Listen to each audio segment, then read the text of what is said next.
The Phantom app. Okay, I assume. Maybe it's an app that like when you use it does something horrific.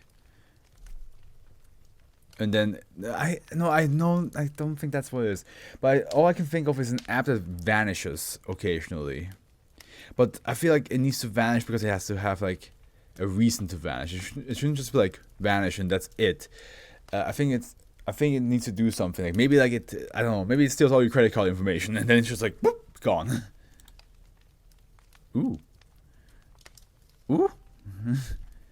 Okay. Save.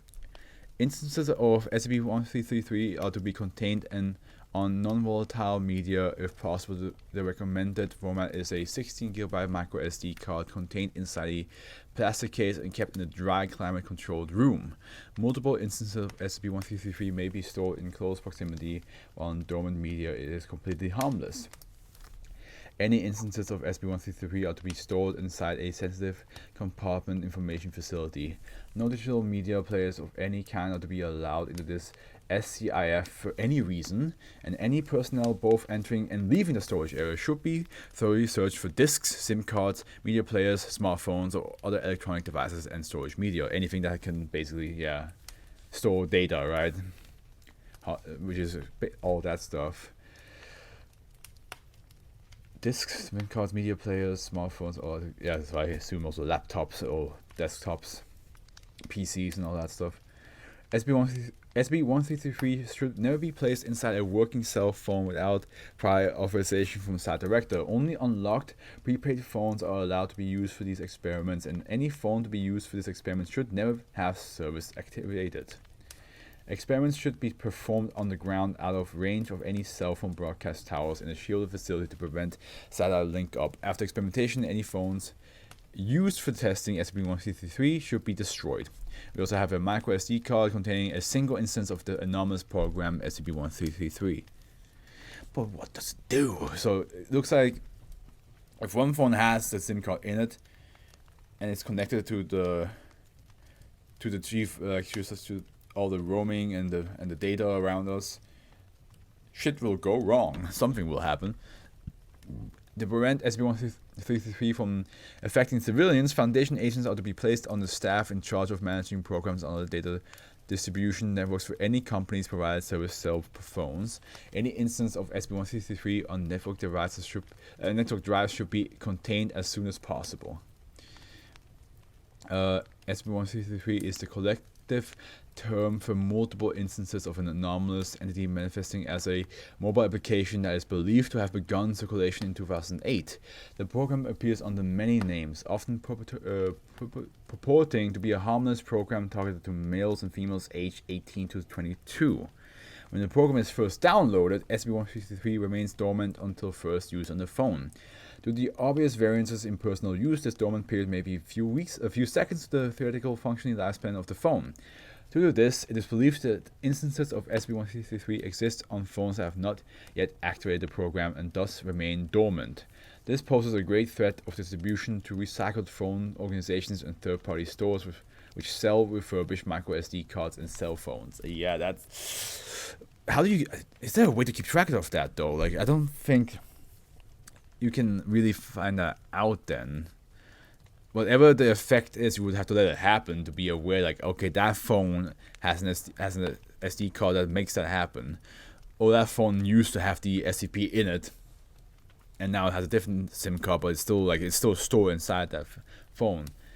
Because you can't just look through billions of phones hoping that you might find the SCP, right? That would take way too long.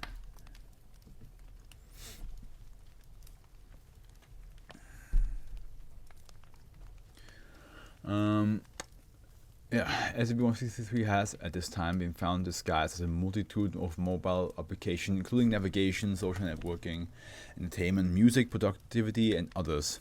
Reminds me of what was the game that Markiplier played? And also, I believe Jacksepticeye played.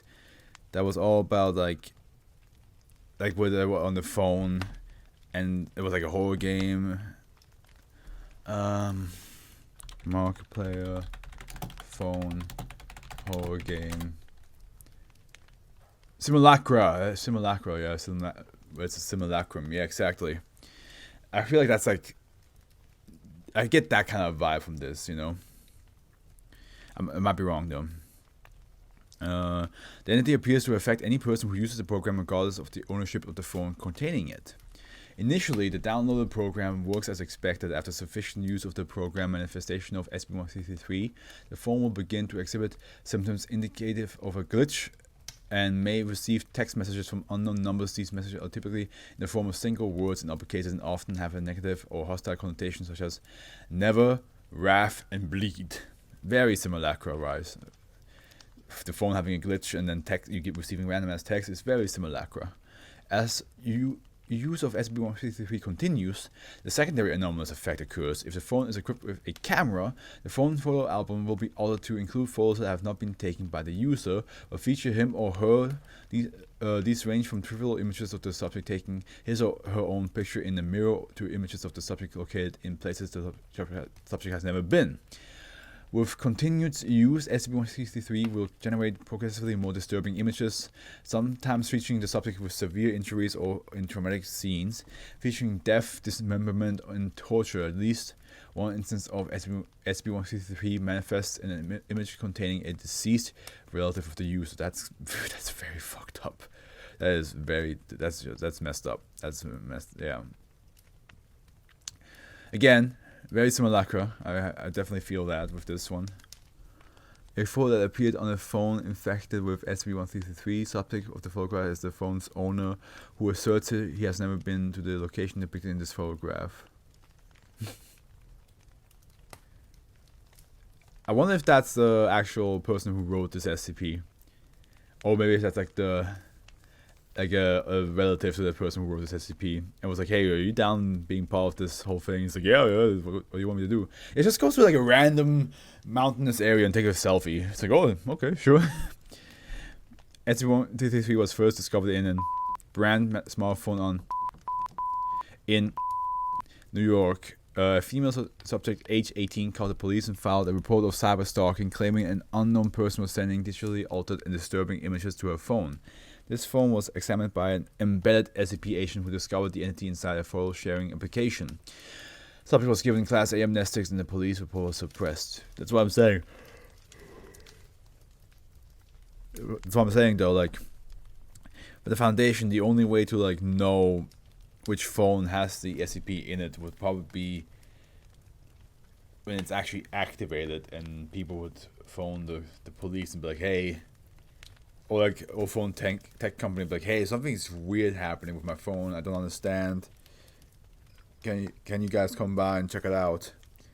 And as long as there's like a SCP Foundation agent in any of those jobs, then yeah, they will figure it out that this phone is part of the SCP group. As of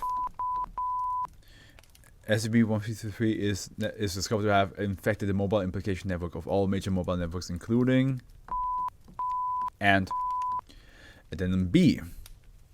God, why is my nose bridge right here, so itchy right now. Experiments have shown that in the event that the containment is attempted on a cell phone infected with SCP-163, it will attempt to link with satellites and cell phone towers to attempt to replicate itself.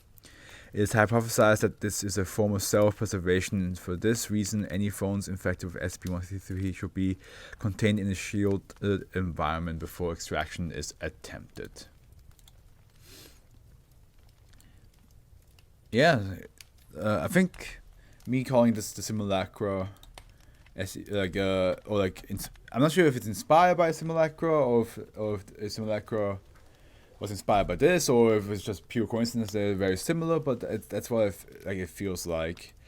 And it's cool. It's a cool concept. It's a scary concept because, like, especially nowadays where everybody has smartphones, and you know, like, of course nowadays you also have AI art. So the idea of somebody sending you a photo with your body or your face or your head or anything like that in a world in a place that you were never at before, it's probably gonna be more common because, like, yeah, people can just do that, especially if you have your face out in public. then people will be able to like just be like, oh, let's just edit this in a way that makes it look like that.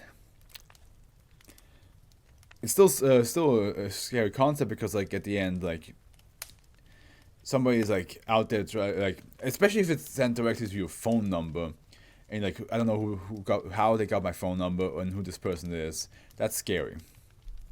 But in this case, of course, it's a supernatural thing causing all that. So it's a bit less scary knowing that, because like I feel like having a stalker versus your phone being corrupted is like two different things, right? Like the phone being corrupted by a supernatural being. It's like, yeah, okay, I'll just get a different phone with a SIM card that doesn't do that. And then like get rid of that phone so it doesn't have any connection, right? But having a stalker, unless the police find them, you're gonna be scared for a long time.